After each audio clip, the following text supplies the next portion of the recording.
Hi friends, poacher 2024 ഫെബ്രുവരി 23 മുതൽ Amazon പ്രൈമിൽ stream ചെയ്തു തുടങ്ങിയ ഒരു വെബ് സീരീസാണ് പോച്ചർ.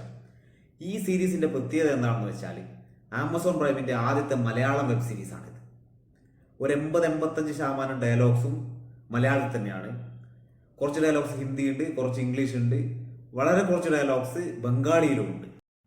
കുറച്ചു മുമ്പ് ഡിസ്നി പ്ലസ് ഹോട്ട്സ്റ്റാറിൽ ഇറങ്ങിയ 2 മലയാളം വെബ് സീരീസുകൾ, ഒന്ന് കേരള ക്രൈം ഫയൽസ് അജു വർഗീസ് നായകനായത്, 2 പേരിലൂർ പ്രീമിയർ ലീഗ് നിഖില വിമലിന്റെ. ഈ 2 സീരീസുകൾക്കും കിട്ടിയ പ്രേക്ഷക ശ്രദ്ധ പോച്ചറിന് കിട്ടുന്നുണ്ടോ എന്നുള്ള കാര്യം സംശയമാണ്.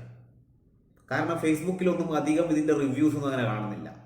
മലയാളത്തിലെ മെയിൻ റിവ്യൂവേഴ്സും ഇതിനെക്കുറിച്ച് അങ്ങനെ 1-2 ആൾ ഇട്ടിട്ട് കണ്ടു, അല്ലാതെ ഭയങ്കരമായ റിവ്യൂസോ അഭിപ്രായങ്ങളോ ഒന്നും ഇതിനെക്കുറിച്ച് കാണുന്നില്ല. പോച്ചിങ് എന്ന് വെച്ചാൽ ഇല്ലീഗലായി വന്യമൃഗങ്ങളെ വേട്ടയാടുന്നതിന് പറയുന്നതാണ്. ഇവിടെ ആനയാണ് ആ വന്യമൃഗം. ഈ വെബ് സീരീസിൽ ഒരു റിയൽ സ്റ്റോറി 2015 ഓപ്പറേഷൻ ശിഖർ എന്ന പേരുള്ള ഒരു ഓപ്പറേഷൻ കേരള ഫോറസ്റ്റ് ഡിപ്പാർട്ട്മെന്റ് നടത്തുകയുണ്ടായി. അതിന്റെ പിന്നിൽ ഉള്ളത് എന്താണെന്ന് വെച്ചാൽ കുഞ്ഞുമോൻ എന്ന പേരുള്ള ഒരു ഫോറസ്റ്റ് വാച്ചർ, ഒരു കോൺട്രാക്ട് ബേസിൽ വർക്ക് ചെയ്യുന്ന അയാൾ കൺഫസ് ചെയ്യലാണ്. ഏകദേശം 18-20 ആനകളെ ഈ പോച്ച് ചെയ്യാൻ വേണ്ടി, അതായത് അവരുടെ കൊമ്പെടുത്ത് വ്യാപാരം നടത്തുന്നതായി കൊല്ലുന്നതിനായിട്ട് ഇയാൾ കൂട്ടുന്നുണ്ട്. അതിനുശേഷം ഒരു വിപുലമായ അന്വേഷണം നടക്കുന്നു.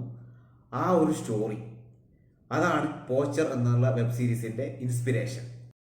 2015 ജൂലൈ ഓഗസ്റ്റ് മാസങ്ങളിലാണ് ഇതിന്റെ കഥ നടക്കുന്നതായി കാണിക്കുന്നത്. റിയൽ ലൈഫിലും അങ്ങനെ തന്നെയാണ് തോന്നുന്നു. ഈ സീരീസിന്റെ ഏറ്റവും വലിയ പ്രത്യേകത എന്താണെന്ന് വെച്ചാൽ ഇന്ത്യൻ സിനിമാ സീരീസ് ചരിത്രത്തിൽ തന്നെ ഫോറസ്റ്റ് ഡിപ്പാർട്ട്മെന്റിന്റെ പ്രവർത്തനം, അതിന്റെ ഹൈറാർക്കിയൊക്കെ ഇത്ര കൃത്യമായി കാണിച്ചൊരു ദൃശ്യാവിഷ്കാരം വേറെ ഉണ്ടോ എന്ന് സംശയമാണ്. കണ്ണൂർ സ്ക്വാഡ്, ഗരുഡൻ പോലെയുള്ള സിനിമകൾ കേരള പോലീസ് ഡിപ്പാർട്ട്മെന്റിന് കൊടുത്തൊരു ട്രിബ്യൂട്ട് ഉണ്ട്. അതുപോലെ ആമസോൺ പ്രൈം കേരള ഫോറസ്റ്റ് ഡിപ്പാർട്ട്മെന്റിന് കൊടുക്കുന്ന ഒരു ട്രിബ്യൂട്ട് ആയിട്ട് വേണമെങ്കിൽ ഈ സീരീസിനെ കാണാൻ പറ്റും. അവരുടെ എൻറ്റയർ പ്രോസസ്സ്, ഈ ഒരു ആനക്കൊമ്പ് കേസിൽ എത്ര എഫിഷ്യൻ്റ് ആയിട്ടാണ് അവരുടെ ഉദ്യോഗസ്ഥർ പ്രവർത്തിച്ചത് എന്ന് കൃത്യമായി ഈ സീരീസിൽ കാണിക്കുന്നുണ്ട്. റിയൽ ലൈഫിൽ ഈ കേസ് അന്വേഷിച്ച് ആ ടീമിനെ അതുപോലെ തന്നെ ഇതിൽ അവതരിപ്പിച്ചിട്ടുണ്ട്. പേര് മാറ്റിയിട്ടുണ്ട്, ചില ആളുടെ ജെൻഡറും മാറ്റിയിട്ടുണ്ട്. ആദ്യം എടുത്ത് പറയേണ്ടത് നിമിഷ സജയൻ. അവരെ കുറിച്ച് ചില ആൾക്കാരൊക്കെ വിമർശനം ഉന്നയിച്ചിട്ടുണ്ട്. സ്ഥിരമായി ചെയ്യുന്ന ടൈപ്പ് ആ ഒരു സാഡ്നെസ് ഉള്ള റോള് പോലെ ഉണ്ട്. പക്ഷേ ഇതിൽ ആ കഥാപാത്രം അങ്ങനെയാണ്. കുറച്ച് റൂഡായ, കുറച്ച് തൻ്റെയായ ഒരു ഫോറസ്റ്റ് റേഞ്ച് ഓഫീസർ. പേഴ്സണൽ ലൈഫിൽ അത്യാവശ്യം ചില പ്രശ്നങ്ങളൊക്കെ ഉണ്ട്. പക്ഷെ എൻ്റെ അഭിപ്രായത്തിൽ നിമിഷ ഇത് ഗംഭീരമായി ചെയ്തിട്ടുണ്ട്. ആലിയ ഭട്ട് ഒരു ഇന്റർവ്യൂവിൽ പറഞ്ഞിട്ടുണ്ടായിരുന്നു. ആലിയ ഭട്ടിനെ കുറിച്ച് പറയുമ്പോഴാണ് അത് മറന്നുപോയത്. ആലിയ ഭട്ട് ഇതിന്റെ ഒരു എക്സിക്യൂട്ടീവ് പ്രൊഡ്യൂസറാണ്. ഒരു മലയാളം സീരീസ് വെറുതെ പ്രൊഡ്യൂസ് ചെയ്യാൻ വേണ്ടി ആലിയ ഭട്ട് വരില്ലല്ലോ. അപ്പോൾ അവർ ഇന്റർവ്യൂവിൽ പറഞ്ഞത് എന്താണെന്ന് വെച്ചാൽ ഇതിലെ 1-2 സീനുകൾ കണ്ട് ആലിയ ഭട്ട് ഞെട്ടിപ്പോയി. എൻ്റെ ഫേവററ്റ് നടിയാണ് നിമിഷ സജയൻ എന്ന് അവർ പറയുണ്ടായി. അതേപോലെ പ്രൊഡ്യൂസർ ആയതുകൊണ്ട് ഒരു പ്രൊമോഷന് വേണ്ടി പറഞ്ഞായിരിക്കും. എന്നാൽ പോലും അത്ര വലിയൊരു പോപ്പുലർ ആയ ഒരു നടിക്ക് അങ്ങനെ പറയേണ്ട കാര്യമില്ലല്ലോ. നിമിഷയെ സംബന്ധിച്ച് ഈ റോള് ഒരു വൻ ബ്രേക്ക് ത്രൂ ആകാനുള്ള ചാൻസ് ഉണ്ട്. ഓൾറെഡി തമിഴിലും തെലുഗുവിലും ഒക്കെ അഭിനയിച്ചിട്ടുണ്ട്. പക്ഷെ എന്നാൽ പോലും ആമസോൺ പ്രൈം പോലത്തെ ഒരു പ്ലാറ്റ്ഫോമിൽ ഒരു സീരീസ്, അത്ര ക്വാളിറ്റിയുള്ള സീരീസ് വരുമ്പോൾ അതിന് പാൻ ഇന്ത്യ ശ്രദ്ധ കിട്ടും. ഒരു പാൻ ഇന്ത്യൻ മലയാളം മൂവിയിൽ അഭിനയിക്കുന്നതിനെക്കാട്ടും ശ്രദ്ധ ഈ പ്രൈമിലും നെറ്റ്ഫ്ലിക്സിലും ഹോട്ട്സ്റ്റാറിലും ഒക്കെ വരുന്ന സീരീസിൽ അഭിനയിച്ചാൽ കിട്ടും. രണ്ടാമത് റോഷൻ മാത്യു. അദ്ദേഹത്തിന് ഇതിൽ താടിയില്ല, ക്ലീൻ ഷേവാണ്, മീശ മാത്രം വെച്ചുള്ള ഒരു റോള്. അദ്ദേഹം വൈൽഡ് ലൈഫ് ട്രസ്റ്റ് ഓഫ് ഇന്ത്യയിലെ ഒരു എഞ്ചിനീയറാണ്. കേസിനൊക്കെ കേരള ഫോറസ്റ്റ് ഡിപ്പാർട്ട്മെന്റിനെ സഹായിക്കുന്ന ഒരു എഞ്ചിനീയർ. നിമിഷയെക്കാളും എനിക്ക് പേഴ്സണലി ഇഷ്ടപ്പെട്ട പെർഫോമൻസ് റോഷൻ മാത്യുവിൻ്റെ ആണ്. ഒരു സീനിൽ മൊബൈൽ നമ്പറൊക്കെ ട്രാക്ക് ചെയ്ത് അതിനുള്ള വിവരങ്ങൾ നിമിഷയ്ക്ക് എക്സ്പ്ലെയിൻ ചെയ്ത് കൊടുക്കുന്ന ഒരു സീനുണ്ട്. അത്രയും നാച്ചുറലായിട്ട് ഇതുവരെ റോഷൻ അഭിനയിച്ചിട്ടുണ്ടാവുമോ എന്ന് എനിക്കറിയില്ല. ഏകദേശം ഒരു 4-5 മിനിറ്റുള്ള സീനാണ്. അദ്ദേഹത്തിന്റെ ഡയലോഗ് ഡെലിവറി ഒക്കെ അത്ര ഭയങ്കര റിയലിസ്റ്റിക് ആയുള്ള ഡയലോഗ് ഡെലിവറി. ഈ സീരീസ് കാണുമ്പോൾ നമുക്ക് ഏറ്റവും ഇഷ്ടപ്പെടാൻ സാധ്യതയുള്ള ഒരു ക്യാരക്ടറും റോഷന്റെ തന്നെയാണ്. അത്രയും നമ്മുടെ മനസ്സിനോട് അടുത്ത് നിൽക്കാൻ സാധ്യതയുള്ള സൗമ്യനായ ഒരു കഥാപാത്രം. ആലിയ ഭട്ടിന്റെ ഡാർലിങ്സ് എന്നുള്ളൊരു സിനിമ ഉണ്ടായിരുന്നു. അതിൽ റോഷൻ മെയിൻ റോൾ ഉണ്ടായിരുന്നു. ചിലപ്പോൾ അതായിരിക്കും റോഷന്റെ ഈ സീരീസിലേക്കുള്ള കാസ്റ്റിങ്ങിന്റെ കാരണം. മൂന്നാമത് പറയേണ്ടത് ദിവ്യേന്ദു ഭട്ടാചാര്യ. ഇദ്ദേഹം ഒരു ബംഗാളി നടനാണ്. പക്ഷേ ഹിന്ദി സിനിമകളിലും ഹിന്ദി സീരീസുകളിലും ഒക്കെ അഭിനയിച്ചിട്ടുണ്ട്. ഞാൻ ഇദ്ദേഹത്തെ ശ്രദ്ധിക്കുന്നത് ക്രിമിനൽ ജസ്റ്റിസ് എന്നുള്ളൊരു സീരീസ് ഉണ്ട്. 12th ഫെയിലിലെ നായകനില്ലേ വിക്രാന്ത് മാസെ, അദ്ദേഹത്തിന്റെ സീരീസാണ്. അതിൽ ഈ ഒരു നടൻ ദിവ്യേന്ദു ഭട്ടാചാര്യ അസാമാന്യം ഒരു വില്ലൻ റോൾ ചെയ്യുന്നുണ്ട്. നമുക്ക് ഭയങ്കരമായി വെറുപ്പ് തോന്നിക്കുന്ന രണ്ടടിയൊക്കെ കൊടുക്കാൻ തോന്നുന്ന തരത്തിലുള്ള ഒരു വില്ലൻ റോൾ. അന്നേരമാണ് ഞാൻ ഇയാളെ ശ്രദ്ധിച്ചത്. ഇദ്ദേഹം ഗംഭീര പെർഫോമൻസ് ആയിരുന്നു ഈ സീരീസിൽ. ഇദ്ദേഹം field director, Kerala forest department field director എന്നുള്ള റോളാണ് എത്തുന്നത്. ഈ ദിബ്യേന്ദു ഭട്ടാചാര്യ എന്നുള്ള നടൻ ഈ സീരീസിൽ മെയിനായിട്ട് സംസാരിക്കുന്നത് ഹിന്ദിയാണ്.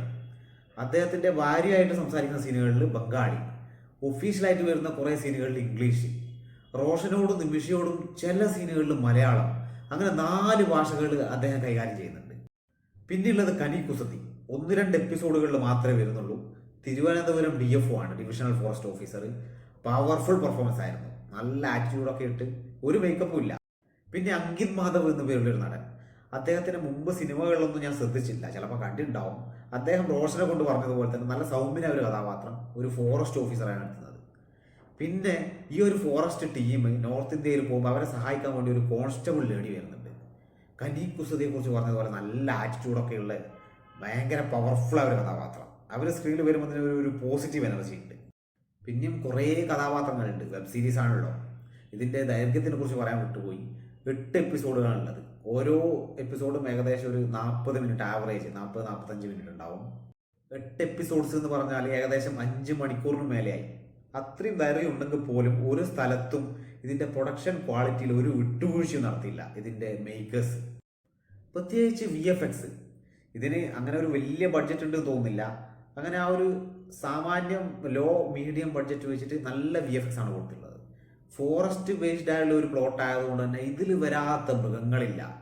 ഞാനിതിൽ കാണാത്തത്, അതായത് സിംഹം ഒഴികെ ബാക്കി എല്ലാ മൃഗങ്ങളും, കടുവ, പുലി, കരടി, കുറുക്കൻ, പിന്നെ കുരങ്ങൻ, മൂങ്ങ, മലമ്പാമ്പ്, പെരുമ്പാമ്പ്, മുള്ളംപന്നി, പിന്നെ കഴുകൻ, പരുന്ത്, കാക്ക, അങ്ങനെ ഏതൊക്കെ മൃഗങ്ങളെയും പക്ഷികളെയും ഉൾക്കൊള്ളിക്കാൻ പറ്റുമോ അതൊക്കെ കാണിച്ചിട്ടുണ്ട്. അതങ്ങനെ വെറുതെ കാണിക്കുന്നതല്ല.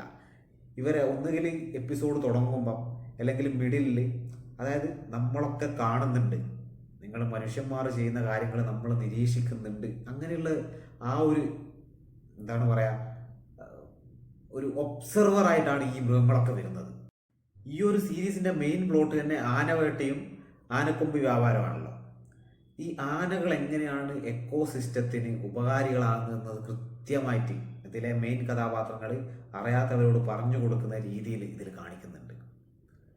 അതായത് ഇതിൻ്റെ ആനപ്പിണ്ടം എങ്ങനെയാണ് ഒരു ഫോറസ്റ്റിനെ സഹായിക്കുന്നത്, അത് ആ സീരീസ് കാണുമ്പോൾ മനസ്സിലാവും.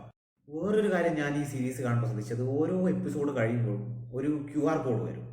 അതെന്തിനാണെന്ന് വെച്ചാൽ വൈൽഡ് ലൈഫ് ട്രസ്റ്റ് ഓഫ് ഇന്ത്യക്ക് നമുക്ക് വേണമെങ്കിൽ സംഭാവന കൊടുക്കാം, അതായത് മൃഗപ്രേമികളായി അല്ലെങ്കിൽ ഈ കാടിനെ സ്നേഹിക്കുന്നവർക്ക്. ഇനി ഇത്രയെല്ലാം പോസിറ്റീവ് പറഞ്ഞല്ലോ, എന്തെങ്കിലുമൊക്കെ നെഗറ്റീവ് ഉണ്ടോ എന്ന് ചോദിച്ചാൽ ചെറിയ നെഗറ്റീവ്. സപ്പോർട്ടിങ് കാസ്റ്റായിട്ട് വരുന്ന ചില ആൾക്കാരുടെ ഡയലോഗ് ഡെലിവറി അത് ഭയങ്കര ആർട്ടിഫിഷ്യലായിട്ട് തോന്നും. പക്ഷേ 99% പോസിറ്റീവ് വെച്ചിട്ട് 1% നെഗറ്റീവായി എടുക്കേണ്ട ഒരു കാര്യവുമില്ല. ചില സപ്പോർട്ടിങ് കാസ്റ്റിൻ്റെ ഡയലോഗ് ഡെലിവറിനെ കുറിച്ച് ഞാൻ നെഗറ്റീവ് പറയുമ്പോൾ പോസിറ്റീവ് പറയേണ്ട ഡയലോഗ് ഡെലിവറീസും ഉണ്ട്. അത് നമ്മുടെ റോഷൻ്റെയും നിമിഷയുടെയും ഹിന്ദി ഡയലോഗ് ഡെലിവറി ഉണ്ടല്ലോ, അത്രയും പെർഫെക്റ്റ്. ഹിന്ദിക്കാരാണ് ഇത് സംസാരിക്കുന്നതെന്ന് തന്നെ നമുക്ക് തോന്നിപ്പോകും. ഇങ്ങനെയാണെങ്കിൽ ഇവർക്ക് ഭാവിയിൽ കൂടുതൽ ഹിന്ദി സിനിമകളിൽ റോള് കിട്ടാൻ സാധ്യതയുണ്ട്. ഇനി ഇതിൻ്റെ റേറ്റിംഗിലേക്ക് വരാം. ഞാൻ കൊടുക്കുന്നത് 4.5 ഔട്ട് ഓഫ് 5. അത്രയും മികച്ച പ്രൊഡക്ഷൻ ക്വാളിറ്റിയിൽ യുണീക്കായുള്ള ഒരു സബ്ജക്റ്റ് കൃത്യമായി പ്രേക്ഷകരിലേക്ക് ഡെലിവർ ചെയ്തിട്ടുണ്ട്. അങ്ങനെ പറയുമ്പോൾ ഇതിൻ്റെ ഡയറക്ടറെ കുറിച്ച് ഞാൻ പറയാൻ വിട്ടുപോയതൊരു കുറ്റാണ്, റിച്ചി മെഹ്ത. അദ്ദേഹത്തിൻ്റെ മുൻപത്തെ ഒരു സീരീസ് ഡൽഹി ക്രൈംസ്, നിർഭയ സംഭവവുമായി ബന്ധപ്പെട്ടത്. അവസാനമായിട്ട് ആമസോൺ പ്രൈമിനെ കുറിച്ച് 2 വാക്ക് പറഞ്ഞു നിർത്താം. അവർ ഈ അടുത്തിറക്കിയ സീരീസുകൾ നോക്കിയാൽ മതി. ഒന്ന് ദൂത, നാഗചൈതന്യ അഭിനയിച്ച ദൂത, ഒരു horror supernatural thriller. Dahaad, Sonakshi സിൻഹയുടെ ദഹാഡ്, റൂറൽ ത്രില്ലർ. പിന്നെ സ്വീറ്റ് കാരം കോഫി, നല്ലൊരു ഫീൽ ഗുഡ് റോഡ് ഡ്രാമ. പിന്നെ പഞ്ചായത്ത് സീസൺ 2. പിന്നെ ഫർസി, ഫേക്ക് നോട്ട് ബേസ് ചെയ്തിട്ടുള്ളത്. ജൂബിലി, ഫിലിം ഇൻഡസ്ട്രിയിലെ കുറച്ച് പ്രശ്നങ്ങളൊക്കെ കാണിച്ചിട്ടുള്ള സീരീസ്. അങ്ങനെ എത്രയോ യുണീക്കായുള്ള സബ്ജക്റ്റുകൾ എടുത്ത് സീരീസ് ആക്കുന്ന ഒരു OTT പ്ലാറ്റ്ഫോമാണ് ആമസോൺ പ്രൈം. എൻ്റെ അഭിപ്രായത്തിൽ ഇന്ത്യൻ വെബ് സീരീസുകൾ നിർമ്മിക്കുന്നതിൽ ആമസോൺ പ്രൈമിനെ വെല്ലാൻ നെറ്റ്ഫ്ലിക്സിനോ ഹോട്ട്സ്റ്റാറിനോ സോണി ലിവിനോ ഒന്നും പറ്റില്ല.